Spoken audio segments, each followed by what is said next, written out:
అక్కడ ఉన్నటువంటి దానికి సంబంధించి న్యాయకు సంబంధించి ఏదైతే బీజేపీ పెద్దలు చెప్తున్నటువంటి ముచ్చట్లు ఏవైతున్నాయో వాళ్ళవన్నీ కట్టుకథలు చెప్పుడు కథలు తప్ప వాస్తవాలు కావంటని చెప్పేసి చెప్తా ఉన్నాం.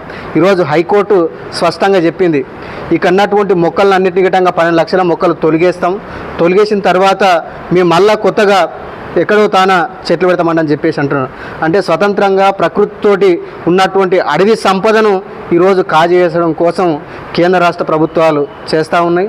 మేము సూటిగా చెప్పాల్సింది ఏంటంటే బీజేపీ ప్రభుత్వం ఏదైతే ఈ నేవీ రాజు తీసుకొచ్చిందో దీని వెంటనే ఉపసంహరించుకోవాలని చెప్పేసి మేము డిమాండ్ చేస్తూ ఉన్నాం. లేకపోతే పెద్ద ఎత్తున ప్రజలను ఇటున్నటువంటి అందరినీ కలుపుకొని చైతన్యవంతం చేసి 1977లో ఉత్తరప్రదేశ్లో చిప్కో ఉద్యమానికి గిట్టంగా జరిగింది. అక్కడ ఎందుకు జరిగింది? ఓన్లీ 300 మొక్కలను నరికేస్తేనే అక్కడ పెద్ద ఉద్యమం జరిగినటువంటి పరిస్థితి గిట్టంగా ఉంది. ఒక కంపెనీ పెట్టానని చెప్పేసి అనుకుంటే దాన్ని వ్యతిరేకించి చేసినటువంటి ఉన్నది. అంటే అప్పుడు జరిగితే మరి ఇప్పటివరకు ఎందుకంటే 300 చెట్లకి అటువంటి ఇప్పుడు 12 లక్షల చెట్లు పోతున్నాయి. ఈరోజు ప్రకృతి విపత్తులు వస్తున్నాయంటే దానికి కారణం ఎందుకు అంటే ఉన్నటువంటి చెట్లను అడవులను నరికేయడం వల్ల సహజ సంపదను ప్రకృతిని ఎవడు సృష్టించలేడు కాబట్టి ఆ సహజ సంపదను తీసేద్దానని చెప్పేసి మేము చెప్తా ఉన్నాం.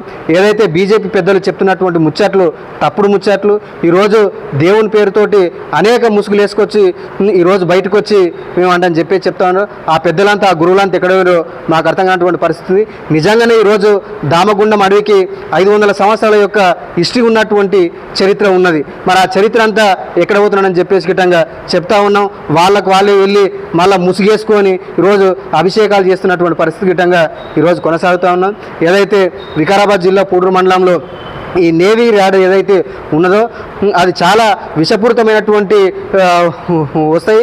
అక్కడ నుంచి దానికి సంబంధించి అక్కడ ఉన్నటువంటి విలేజ్ కానీ చుట్టూ 70 కిలోమీటర్ల దూరం వరకు గిట్టంగా ఈ కంపనాలు వైబ్రేషన్స్ ఇవన్నీ ఉంటాయి తప్ప ఇంకోటి ఉన్నాయని చెప్పి చెప్తా ఉన్నా. రేపు పుట్టబోయేటటువంటి పిల్లలు చిన్నారులకు సంబంధించి గిట్టంగా అనేకమైనటువంటి ఈరోజు వికలాంగులుగా జీవించడం కోసం ఉంటాంటని చెప్పేసి సైంటిస్టులు చెప్తున్నటువంటి ముచ్చట.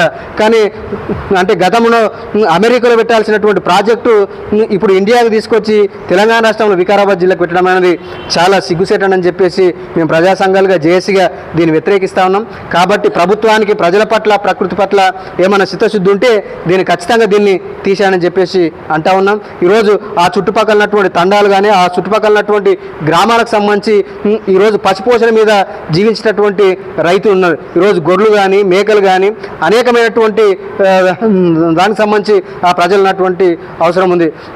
అక్కడ పశుపోషణ మీద జీవించినటువంటి దాదాపు 30,000 మంది ప్రజలు అక్కడ దాని మీద డిఫెండ్ అయినటువంటి పరిస్థితి ఉంది. కానీ దాన్ని అంతగిట్టంగా చేసేసి ఇప్పుడు దానికి చుట్టుముట్టు ఓ పెద్ద గోడ కట్టి అక్కడికి ఎవరిని గిట్టంగా రానియడం కోసం ఇదంతా జరుగుతూ ఉన్నది. కాబట్టి ఖచ్చితంగా ఏదైతే ప్రభుత్వం తీసుకున్నటువంటి నిర్ణయం ఈ తప్పు నిర్ణయం అంటే చెప్తా ఉన్నాం. కాబట్టి ఇక్కడ నుంచి ఎక్కడన్నా దూరంగా జనాలు లేనటువంటి ప్రదేశాల్లో ఈ నేవీ రాడ్ను నిర్మించాలని చెప్పి చెప్తా ఉన్నాం. ఈరోజు 4 నిర్మిస్తారు 3 నిర్మిస్తారు కాదు, ఇది 500లకు సంబంధించి నిర్వహించాలని చెప్పి వచ్చి 500 టైవాలు నిర్మిస్తామని చెప్పేసి చెప్తా ఉన్నారు. కాబట్టి ఇది చాలా ఆ ఉన్నటువంటి దానికి సంబంధించి గిట్ట దాంట్లో ఉన్నటువంటి 2,900 ఎకరాల భూమిలో 1 సెంటు భూమి గిట్టంగా మిగడానికి ఆస్కారం లేదు.